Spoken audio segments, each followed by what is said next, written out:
ناظرین گرامی، آج ہم آپ کو ایسی پیش رفت سے آگاہ کرنے جا رہے ہیں جو مودی حکومت کے لیے سخت جھٹکا ثابت ہوئی ہے۔ بھارتی فضائیہ کے سربراہ نے ایسے بیانات دیے ہیں جنہوں نے مودی حکومت کی دفاعی پالیسیوں، خود انحصاری کے دعووں اور آپریشنل صلاحیتوں پر سنگین سوالات اٹھا دیے ہیں۔ دوسری طرف چین نے بھی ہندوستان کو اپنی خود مختاری کی خلاف ورزی پر کھل کر تنبیہ کر دی ہے۔ ناظرین، جب بھارتی فضائیہ کا سربراہ حکومت کی پالیسیوں پر سوال اٹھائے تو سمجھ لیجئے کہ صورتحال کتنی سنگین اور شرمناک ہے۔ مودی حکومت نے طویل عرصے سے دفاعی خود انحصاری، جدید ہتھیاروں کی تیاری اور فضائی برتری کو بڑے بڑے دعوے کیے۔ انہوں نے عوام کو بار بار یہ باور کرانے کی کوشش کی ہے کہ ہندوستان کی فضائیہ ناقابل تسخیر ہے، دشمن کے سامنے کوئی کمزوری نہیں، لیکن اب خود فضائیہ کے سربراہ کے بیانات نے ان تمام دعووں کی کلی کھول دی ہے۔ بھارتی فضائیہ کے چیف نے دفاعی تیاریوں، ہتھیاروں کی خریداری، خود انحصاری کے عمل اور آپریشنل صلاحیتوں پر سنگین خدشات کا اظہار کیا۔ ان کے بیانات سے یہ بات واضح ہو گئی کہ مودی حکومت کے بڑے بڑے دعوے اور زمینی حقیقت میں زمین و آسمان کا فرق ہے۔ مودی حکومت ایک طرف پاکستان کے خلاف بڑے بڑے دعوے کرتی رہتی ہے، دوسری طرف چین کے سامنے اپنی کمزوریاں چھپانے کی کوشش کرتی رہتی ہے۔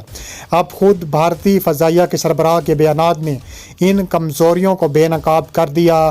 جب اندرونی طور پر فضائیہ کا سربراہ ہی حکومت پر سوالات اٹھائے تو مودی حکومت کے لیے صورتحال انتہائی مشکل اور شرمناک ہو جاتی ہے۔ اس کے ساتھ ساتھ چین نے بھی ہندوستان کو واضح اور سخت پیغام دے دیا ہے۔ چینی حکام نے ہندوستان پر الزام لگایا ہے کہ وہ چین کی خود مختاری کی خلاف ورزی کر رہا ہے۔ یہ تنبیہ ایسے وقت میں سامنے آئی ہے جب سرحدی تناؤ پہلے سے ہی موجود ہے اور ہندوستان اپنی دفاعی کمزوریوں کا سامنا کر رہا ہے۔ چین کا یہ پیغام اس بات کی طرف اشارہ کرتا ہے کہ ہندوستان نے نہ صرف پاکستان بلکہ چین کے سامنے بھی دفاعی لحاظ سے کمزور پڑ رہا ہے۔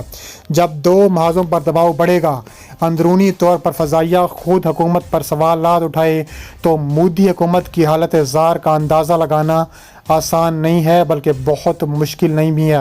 مودی حکومت نے عوام کو بار بار یہ باور کرانے کی کوشش کی ہے کہ ہندوستان کی دفاعی تیاریاں مضبوط ہیں، لیکن اب حقیقت سامنے آ چکی ہے۔ یہ پیش رفت اس بات کی تصدیق کرتی ہے کہ مودی حکومت کی دفاعی پالیسیاں ناکام ہو چکی ہیں۔ بڑے بڑے دعوے، پروپیگنڈا اور جھوٹے بیانات اب حقیقت کے سامنے ٹھہر نہیں سکتے۔ جب خود بھارتی فضائیہ کا سربراہ حکومت کی ناکامیوں کی طرف اشارہ کرے، چین کھل کر تنبیہ کرے تو مودی حکومت کے لیے صورتحال انتہائی مشکل ہو جاتی ہے۔ یہ سب کچھ اس بات کی عکاسی کرتی ہے کہ ہندوستان کی دفاعی تیاریاں دعووں جتنی مضبوط نہیں جتنی دکھائی دیتی ہیں۔ مودی حکومت نے طویل عرصے سے پروپیگنڈے کے ذریعے اپنی کمزوریوں کو چھپانے کی کوشش کی ہے، لیکن اب کھل کر حقیقت سامنے آ چکی ہے۔ بھارتی حکومت کے سربراہ کے بیانات اور چین کی تنبیہ نے مودی حکومت کو سخت خطرے میں اور جھٹکے میں ڈال دیا ہے۔ ناظرین، کہتے ہیں کہ چور چوری سے جائے مگر دھوکہ دہی سے نہ جائے۔ مودی حکومت بھی ایک وجہ کرنے لگی ہے۔ ایک طرف شدید دباؤ چین کی طرف سے، دوسری طرف بھارت کے جو فضائیہ کے سربراہ ہے اس کے بیانات، اور تیسری طرف جو کاکروچ پارٹی کے لیڈر ابھیجیت دیپکے کے والد کے خلاف زہری پروپیگنڈا مہم بی جے پی چلا رہی ہے۔ ہندوستان میں مودی حکومت نے ایک بار پھر پرانے طریقے اپناتے ہوئے سستے ہتھ کنڈے استعمال کیے ہیں۔ حقوق اور سچائی کے لیے آواز اٹھانے والے نوجوان سے خوفزدہ ہو کر مودی اینڈ کمپنی نے انتقام کی تمام حدیں پار کر لی ہیں۔ نئی دہلی کے جنتر منتر سے شروع ہونے والی تحریک ہر مذہب، ہر ذات اور ہر کمیونٹی کے لوگوں کے لیے ایک پلیٹ فارم پر جمع کر دیا ہے۔ اس سے خوفزدہ ہو کر اب اس اتحاد کے خلاف فرقہ واریت کی کلہاڑی چلانے کی کوششیں تیز کر دی گئی ہیں۔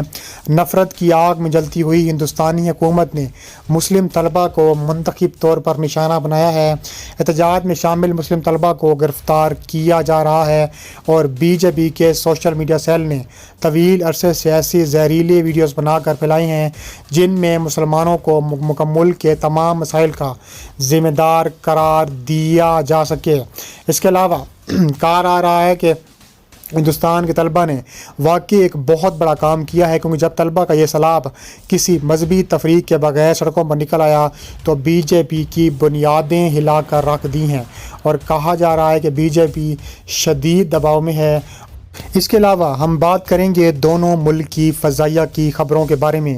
حالیہ دنوں میں بھارتی میڈیا میں خبریں گردش کر رہی ہیں کہ نئی دہلی فرانس کی اگلی نسل کے لڑاکا جہاز پروگرام FCAS میں شامل ہونے پر غور کر رہی ہے۔ اس کے ساتھ ساتھ برطانیہ کی قیادت میں چلنے والے GCAP پروگرام بھی بھارت کے سامنے ہے۔ دوسری طرف پاکستان کی فضائیہ چین کے J-35AE اور ترکی کے کان کے درمیان توازن بنائے ہوئے ہے۔ اگر غور سے دیکھا جائے تو بھارتی فضائیہ IAF اور پاک فضائیہ PAF دونوں بنیادی طور پر ایک ہی چیز چاہتی ہیں، ایک قابل رسائی اور عملی اگلی نسل کا لڑاکا جہاز، یعنی صرف اسٹیلتھ خصوصیات والا جہاز نہیں بلکہ ایک بہت بڑا پلیٹ فارم جو پورے سسٹم آف سسٹمز کا مرکز بن سکے۔ دونوں فضائیہ چاہتی ہیں کہ ان کا اگلا جنریشن فائٹر ایک نیٹ ورک کا مرکز بنے جس کے ارد گرد ڈرونز اور دیگر پلیٹ فارمز مل کر کام کرے۔ بھارت بھی یہی چاہتا ہے۔ بھارت روس سے Su-57 اور امریکہ سے جو 35 طیارے ہیں وہ لینے پر بھی غور کر رہا ہے۔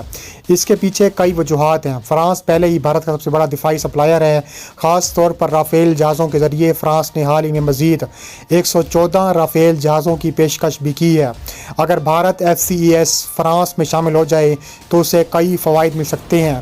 رافیل ڈیل کے ساتھ اضافی مراعات، یورپی پروگرام میں بڑے پیمانے پر شرکت، بحری ویژن کا مکان اور یورپ کی مالیاتی کمزوروں کے باوجود پروگرام کو زندہ رکھنے کی صلاحیت جو ہے وہ بھی سامنے آ چکی ہے۔ پاک فضائیہ کا معاملہ مختلف ہے۔ دونوں آپشن یعنی کان اور J-35A یہ دونوں آپشنز پر غور کیا جا سکتا ہے۔ پاک فضائیہ کا مقصد صرف ایک اسٹیلتھ جہاز حاصل کرنا نہیں بلکہ ایسا پلیٹ فارم حاصل کرنا ہے جو مستقبل میں لوائل ونگ مین ڈرونز اور خصوصی مشن جہازوں اور نیٹ ورک سینٹرز آپریشنز کا مرکز بن سکے۔ دونوں ممالک ایک جیسی صلاحیت چاہتے ہیں لیکن راستے مختلف ہیں، اور دونوں ممالک یہ چاہتے ہیں کہ ہمیں ایک بڑا اور اچھا جہاز دیا جا سکے۔ بھارت بڑے پیمانے پر یورپی پروگراموں میں شامل ہو کر اپنی صنعتی اور مالیاتی طاقت کا استعمال کرنا چاہتا ہے۔ پاکستان زیادہ عملی اور تیز تر آپشنز پر توجہ دے رہا ہے، چاہے وہ چین سے ہو یا ٹرکی سے، تاکہ جلد از جلد حقیقی صلاحیت حاصل کی جا سکے۔ آخر میں یہ بات واضح ہے کہ اگلی نسل کی فضائی جنگ صرف اسٹیلتھ جہازوں کی نہیں ہوگی، اصل فتح اس کی ہوگی جو اپنے جہاز کو ڈرونز، سینسرز اور نیٹ ورک کے ساتھ بہترین طریقے سے جوڑ سکے گا۔ بھارت اور پاکستان دونوں اس سمت میں سوچ رہے ہیں، فرق صرف اس بات کا ہے کہ کون کتنا تیز اور کتنا مؤثر طریقے سے اس مقصد تک پہنچتا ہے۔